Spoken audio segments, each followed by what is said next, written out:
Assalamualaikum warahmatullahi wabarakatuh. Perkenalkan, nama saya Anissa Safitri dengan NIM C0D023025. Baiklah, di sini saya akan menjelaskan materi saya yang berjudul mengisi SPT PPH pasal 21 dan 26.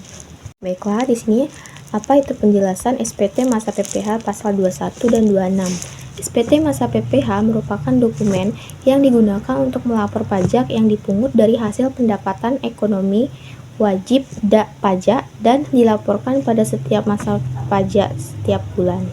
Dan PPH pasal 2126 yaitu adalah pajak yang dikenakan atas penghasilan berupa gaji, honor, upah, tunjangan, dan pembayaran lain-lain yang diterima atau diperoleh orang pribadi sehubungan dengan pekerjaan dan jasa, jabatan, serta kegiatan.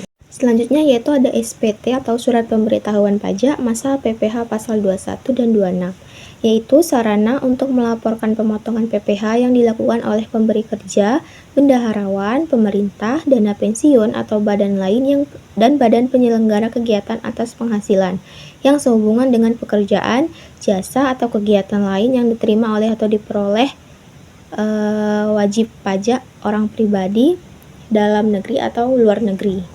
Selanjutnya yaitu ada tata cara pengisian SPT masa PPH pasal 21 dan 26.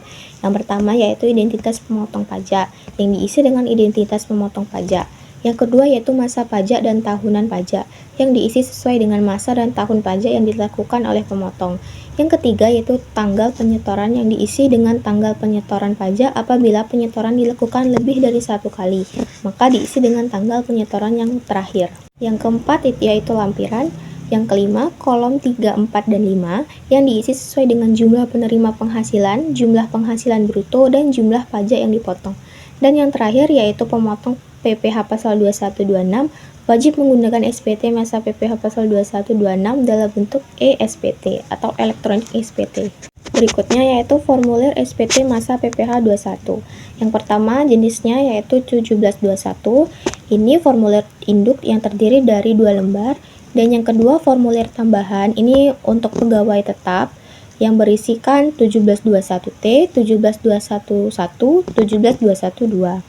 Yang ketiga formulir tambahan untuk pegawai tidak tetap yang berisikan formulir bukti potong PPH 21 final, 2126 final, terus formulir bukti potong PPH 2126 tidak final. Dan yang terakhir yaitu formulir tambahan untuk pesangon atau honor PNS yang berisikan formulir bukti potong PPH 2126 final, formulir bukti potong PPH 21 tidak final. Nah, di sini adalah contoh formulir SPT masa 21. Nah, di sini telah dijelaskan ada kolomnya 1721T yaitu daftar pegawai tetap yang hanya sekali atau pertama kali lapor. Dan yang kedua yaitu 1721.2. Ini dibuat jika ada pegawai tetap yang keluar atau masuk.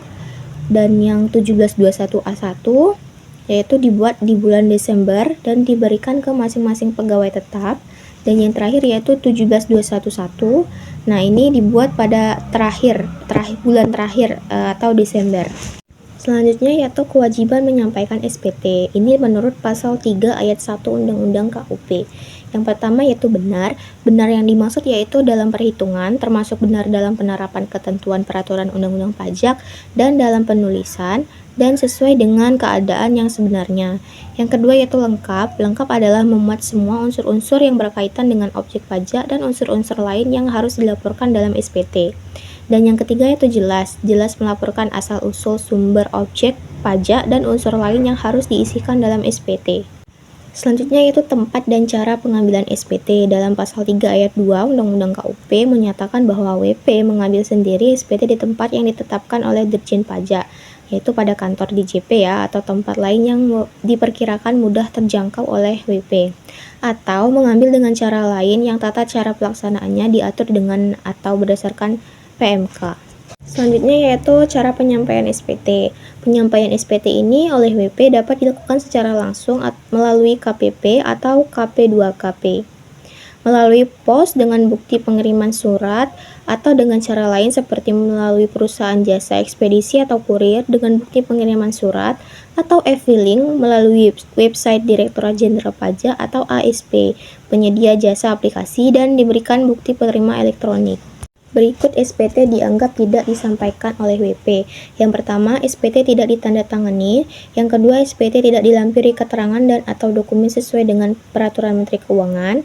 Yang ketiga, SPT lebih bayar disampaikan telah lewat 3 tahun sesudah berakhirnya masa pajak, bagian tahun pajak atau tahun pajak, dan WP telah ditegur secara tertulis. Dan yang terakhir, SPT disampaikan setelah Dirjen Pajak melakukan pemeriksaan atau menerbitkan SKP. Baiklah, sekian video penjelasan materi saya yang berjudul Mengisi SPT PPH Pasal 21 dan 26. Saya mohon maaf apabila ada salah kata dan salah penulisan yang saya tulis dan saya ucapkan. Saya akhiri, wabillahi taufiq wal hidayah. Wassalamualaikum warahmatullahi wabarakatuh.